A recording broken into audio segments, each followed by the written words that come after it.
Chinese बहू। हे भगवान, फिर से यह कोरोना नाम का राक्षस जाग गया। इस बार तो ड्रैगन के मुंह से मौत बरस रही है। सही बोल रही है माँ जी। मुझे तो अब शर्म ही आती है कि मैं चाइना से हूँ। न जाने क्या क्या खाती हैं, कैसी कैसी बीमारी फैलाती हैं। अरे बहू, लेकिन वहीं से तो तू भी आई है ना मेरी लाडो। तू तो अंडा भी नहीं खाती।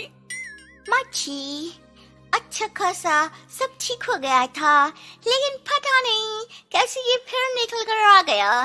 काश चाइना वालों को थोड़ी सी और अकल होती तो आज हम लोगों से अपने यूं जुदा ना हो रहे होते।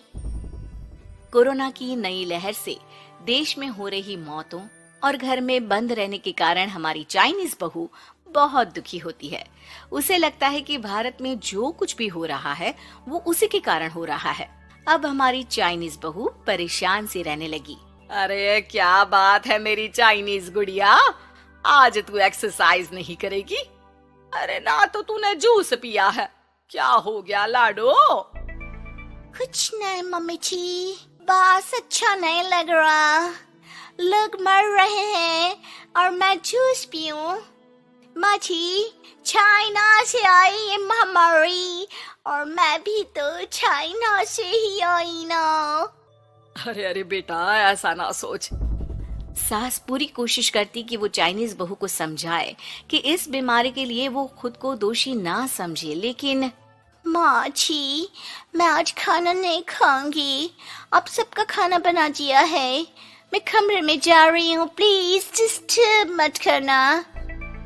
सास ने अपनी हंसती खेलती बहू का ये रूप तो कभी देखा नहीं था, लेकिन करती भी तो क्या। अगले दिन सुबह सुबह, अरे ये पूरे घर से स्वादिष्ट खाने की महक आ रही है। ये कौन है जो चाय बनने के वक्त लंच बनाकर तैयार कर रहा है?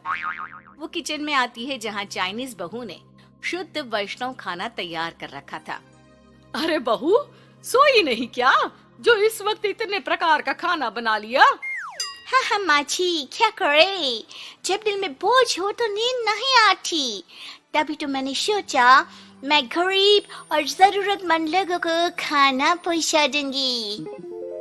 वो ढेर सारा खाना रोज बनाती और गरीब और बेसहारा लोगों में बांटती। क्या कर रही है बहू? कितने दिनों से देख रही हूँ तू अच्छे से सोती भी नहीं है। क्यों कर रही है लाडो? क्या करूं माँ जी, मेरे देश के लोग जीवन की लड़ाई लड़ रहे हैं और मैं सो जाऊं, मुझसे नहीं होता। एक दिन चाइनीज बहू पीपीटी किट पहनकर खड़ी होती है। अरे ये क्या बेटा, खाना देने जा रही है या लड़ाई लड़ने? माँ जी, मैं कुछ दिनों के लिए घर नहीं आऊंगी। मैंने सोचा है कि मैं घर से बाहर रहकर कोरोना के मरीजों की देखभाल करूंगी। ओ प्लीज प्लीज आप मुझे रोकना नहीं। नहीं नहीं बहू, ये तो तूने बहुत ही नेक काम सोचा है। बस बेटा तू अपना ख्याल रखना। बहू वहाँ से चली जाती है, लेकिन सास की रोज फोन पर बहू से बात होती। घर पर क्या है माँ, क्यों भेज दिया तूने उसे? बाहर कितना खतरा है, उसे कुछ हो गया तो? अरे बिल्कुल चिंता ना कर, उसने सारे नियम कायदे को फॉलो किया है। अरे वो बिल्कुल ठीक रहेगी। और अगर मैं उसे मना कर देती ना तो उसकी अंतरात्मा उसे सोने नहीं देती। तू तो सारा दिन घर से ऑफिस का काम करता, लेकिन मैंने देखा है उसे कितना परेशान रहती थी कुछ दिनों से। हाँ वो भी है। उधर चाइनीज बहू लोगों का खूब ख्याल रखती, उन लोगों तक खाना पहुंचाती, उनके बच्चों की देखभाल करती। एक दिन बहू अपनी सोशल साइट देख रही थी तो उसे दिखता है कि एक आदमी ने बच्चों की देखभाल के लिए पोस्ट डाली है। बहू उसे फोन करती है। मैं आपकी कोई मदद कर सकती हूँ, प्लीज बताओ। दूसरी तरफ से आवाज आती है। मैं और मेरी बीवी दोनों ही कोरोना से पीड़ित हैं। हम लोगों के बच्चों को देखने के लिए कोई नहीं है, प्लीज हमारी मदद करो। हाँ हाँ बिल्कुल, आप परेशान ना हो, मैं आ रही हूँ। मुझे आपका एड्रेस बताओ। वो आदमी बहू को पता लिखवाता है। वहाँ वो पहुँच जाती है। ओह, ये किसे बुला लिया आपने? ये तो चाइनीज है, इसी के कारण तो हम लोगों का देश इस परेशानी से जूझ रहा है। अरे पर ये तो हिंदी में बात कर रही थी। तभी बीवी की ऑक्सीजन लेवल गिरने लगती है। ये क्या हो रहा है? आप टेंशन क्यों ले रहे हैं? जल्दी से इन्हें अस्पताल लेकर जाइए। रुकिए, मैं आपको एक अस्पताल में बेड भी दिला देती हूँ। वो मेरे अंकल का अस्पताल है। चाइनीज बहू फोन पर बात करके उन लोगों को बेड दिलाती है, जहां पति की भी तबीयत खराब हो जाती है और दोनों को बेड दिलाकर बहू घर में बच्चों की पूरी देखभाल करती है। सास का बहू पर फोन आता है। अरे मेरी चाइनीज गुड़िया, कैसी है रे तू? अरे माँ, पीछे की गली में ही हूँ मैं। वो खालिया लोग है ना, उन दोनों हस्बैंड वाइफ को कोरोना हो गया था।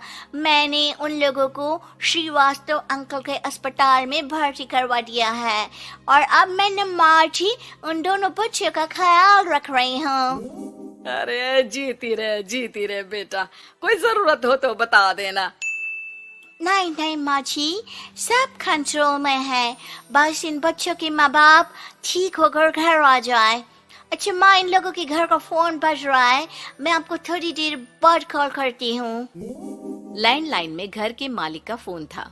हम लोगों की जिंदगी का कोई भरोसा नहीं है। यहाँ इलाज महंगा है और हम लोगों के पास पैसे नहीं है। जितना इलाज हो सकेगा उतना ही होगा। हमारे बाद प्लीज आप हमारे बच्चों को संभाल लेना। नहीं, ऐसे मत बोलिए, मैं अस्पताल वालों से बात करती हूँ। बहू अपनी बैंक से अस्पताल वालों को पैसे दे देती है और फोन पर कहती है, मैंने आप लोगों के अकाउंट में पैसे डाल दिए हैं। इन दोनों का अच्छे से इलाज होना चाहिए। पैसे की जरूरत होगी तो मैं और डाल दूंगी। सारा दिन बहू कोरोना पेशेंट के बच्चों को देखती, रात में ढेर सारा खाना पैक करके जरूरतमंदों में बांटती। सोशल साइट्स के जरिए भी वो लोगों से जुड़कर उनकी मदद करती। फिर एक दिन घर का मालिक और उसकी बीवी ठीक होकर घर आ जाते हैं। आपका बहुत बहुत शुक्रिया, मैं आपकी पाई पाई लौटा दूंगा। भाई नहीं, पैसा दिया था, लेकिन वो जब आप बिल्कुल ठीक हो जाना तो क्षमा कर दे देना, कोई बात नहीं। दोनों पति पत्नी चाइनीज बहू का शुक्रिया अदा करते हैं।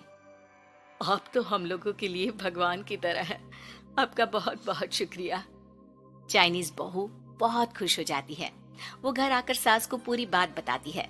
देख मेरी चाइनीज गुड़िया, तुझे चाइना का होने पर अफसोस था ना, लेकिन तूने सच्चे दिल से लोगों की सेवा करके ये बता दिया कि बेटी कहीं की भी क्यों ना हो, ससुराल आकर वो ससुराल के रंग में ही रंग जाती है।